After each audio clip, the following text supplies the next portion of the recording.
How do these start? Hey folks, welcome back, right? Is that it? Rebel and Chill. No, I'm thinking. Rebel without, no. Season 2, episode 3. All right, I got it. Welcome back. Wait, how do I start these off? I don't remember. Does anyone remember how these start off? Hey folks, welcome back to another episode of Rebel and Chill featuring Matt from Fidel Gastro's. Ding, ding, ding. I got it the first try. Oh yes. Oh yes. Of all the cities and all the episodes that we did for this season, no place spoke to the heart of who I am more than Cape Breton.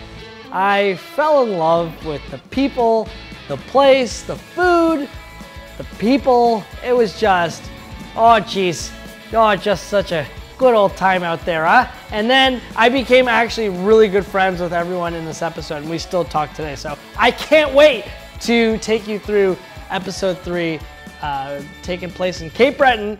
And I believe the festival was called Write Some Good, eh? What an East Coaster name, huh? Write Some Good. So apparently Write Some Good, it means something. Fuck, what does Write Some Good mean? Kai, what does Write Some Good mean again? All right, anyways, forget it. Write Some Good, episode 3, Cape Breton, Rebel and Chill. Let's get to it. Oh, Sydney, Cape Breton, Sydney, Nova Scotia. We were there for 5 days. It torrentially downpoured for 4 of them. The water was fierce that day, my friends. The sea was angry that day, my friends. What's so funny about Sydney, Nova Scotia is the airport's super tiny. So you literally land, you're not only in customs, but you get like picked up right there. So we got picked up and everyone was like, oh, come on, let's go have a pint and a beer and a meal. And everyone was just so freaking nice. So Praline and her brother Artie, he's a chef and she's more of like an events coordinator. They have this festival, Write Some Good, like I was talking about, and you know, he already kind of took me under his wing, let me cook, you know, with him and this team that they had there, and we became really good friends. We're still good friends this very day. But this is how amazing the people of Cape Breton are. So we landed, and they were like, "Oh, you know, you gotta come to this dinner that we're doing at this hotel off the Cabot Trail." And I was like, "Okay, cool." Torrential downpour. You had to take a ferry from one side of the island to the other. This is not a very long ferry. We're talking 10 meters at max. But the ferry boat was doing this in the waves, and they have these 2 guys, they actually have to physically pull the boat by hand, and they're doing this in the rain. They're wearing rain jackets that are doing nothing, and they're doing it all with a smile. And it's amazing. You don't see that anywhere in the world. Cape Breton. Do you know what Write Some Good means? Oh, we'll find out right now. So that's it. They just answered the question. Write Some Good means like simply amazing. So if you were to have like some stew, like, oh, that stew is right some good, eh? Huh? Or oh, I just had an IPA. Oh, that IPA was right some good, eh? I look like a child in this video. I look very childish. Yeah, so I actually found out when I got there, they were like, oh, you're not just, you know, competing with, or not necessarily competing, you're not cooking alongside like food truck guys or whatever. You're cooking with people that are executive chefs and restaurant owners around the world, actually, and a lot of them for large restaurant groups and hotels. And you have to remember, now I'm incredibly comfortable when I'm cooking in public or cooking in our own restaurant, but this was like 4 or 5 years ago. I mean, I'd only been cooking professionally for like 2 years, so I often got super self-conscious when I had to cook around people that have been doing this for decades, you know. And then couple that with the fact that I was only 27, so I'm half of everyone's age, and there's a camera crew following me around, so the expectation was high. So I was always super self-conscious about cooking with other chefs.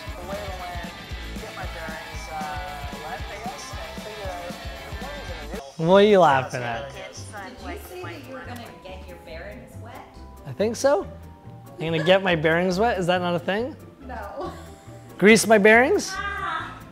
No. I'm gonna grease my bearings? I don't fucking know. What did I say? I want to soak it up, get the lay of the land, get my bearings wet, I guess? Yep. Yeah, I definitely said get my bearing, and I paused. There was a pause. I'm gonna get my bearings wet. So obviously I'm a meat guy. This was the best food truck ever. Okay, those were great. No, this guy. Captain Capers, I didn't even realize it. It's called Captain Capers Fish and Chips. Okay, so we had this little booth in the middle of nowhere off a mountain as we're driving around. He had this great little setup, but there's no chance he had any customers that week. Like he's literally in the middle of nowhere. So the whole crew, we stopped and we ate at this guy's booth. I think we ordered 10 orders of fried belly clam fries. So there was like fries with fried belly clams on it with tartar sauce. And they were $36 each. He saw us coming. Captain Caper saw us coming. There he is. He made $3 grand. They were good. So a donair looks a lot like a Greek gyro, but it's not. So it's a loaf of meat that you shave into a pita with some onions and tomato. This all looks like gyro at this point. I think it's beef instead of lamb, if I'm not mistaken. The quintessential donair component is the sauce. Now, if you've never had donair sauce before, like I'm talking East Coast donair sauce before, it's basically frosting that you put on meat. It's equal parts, hold on, condensed milk, white vinegar, garlic powder, and sugar. And that's the sauce on meat in a pita. There's also donair pizza, where that replaces tomato sauce. So it's my first time having an East Coast donair, and what a trip. And the shaver, I remember, it was just like this, yeah, it was such a cool knife. The meat was so tasty though, super juicy, but the sauce, not for me. I couldn't even be nice. I'm like, that's so thick. It looks like raw dough. And smile, smile. You liked it, Matt, you enjoyed it, and put it down. It's just not for me. Chef Artie, we're still good friends. We went to a Jays game last year. So Lewisburg Seafood, you're gonna hear this a bunch, and I actually meet one of the guys, the Gooch, who sells Lewisburg Seafood. Their crab is considered double black diamond crab, which is the highest rated quality of crab in the world. So just like in beef, I always relate things to beef because people understand it a little better. Like there's AAA, there's Angus, there's Prime, there's Wagyu, and there's Kobe.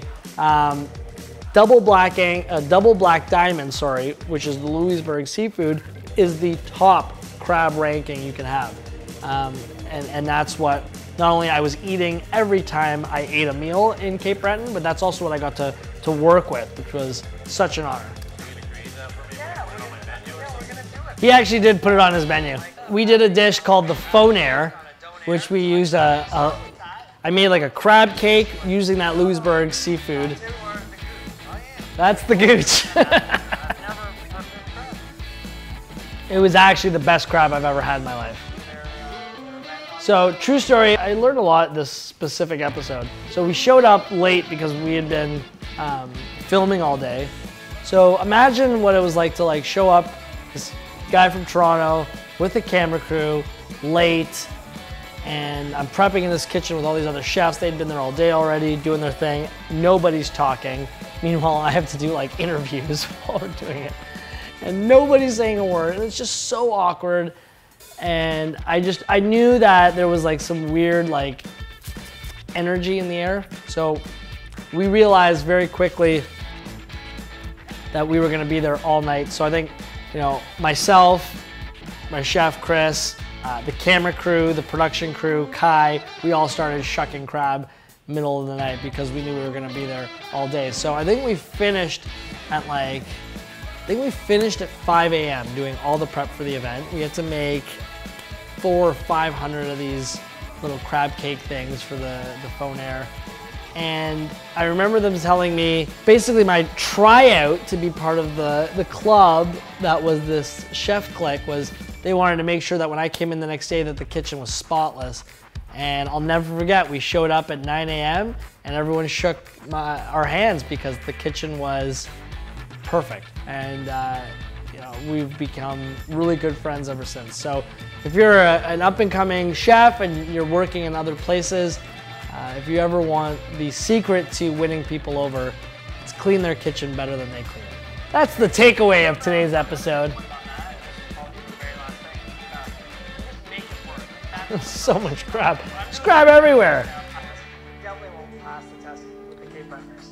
All right, so this is the best part of the episode. So the way we even found Sydney, Nova Scotia was the fact that, so what people don't realize is Kai is half Cape Breton. Cape Bretoner? Cape Bretoner. She's half a Cape Bretoner. Her mom's from Cape Breton. Their whole family, they're all volunteer fire people. Fire people? Fire people. Firefighters. Firefighters. They're still called firefighters? Right, but it's a little aggressive, no?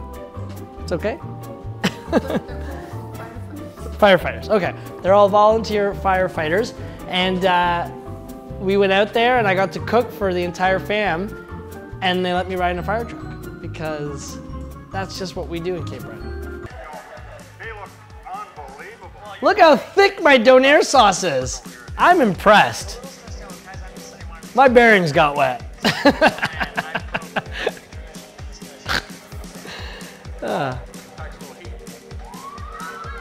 I got to ride in the fire engine too, thank God.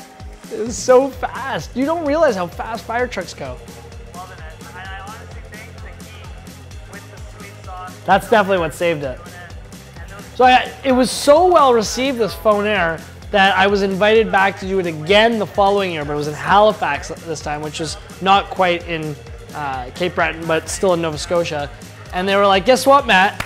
We're giving you crab again because you nailed it last year. So I had to do crab again, and I did crab max. So I did like a Big Mac using crab meat. And same idea, we got absolutely killed with all the crab because people dig their crab out there. was a huge hit out of Cape Breton.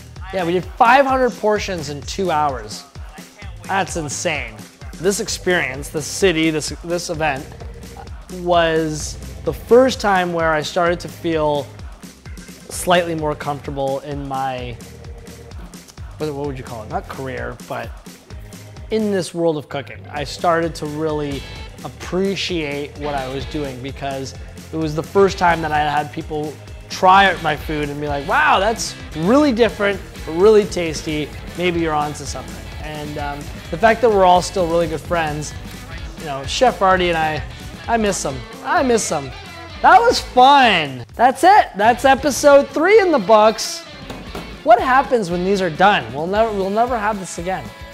You know what we should do? We should do a series where I go back and review the reviews. No, that's not a thing. Leave a like, subscribe to the channel, and let me know in the comments the best seafood you've ever had and where.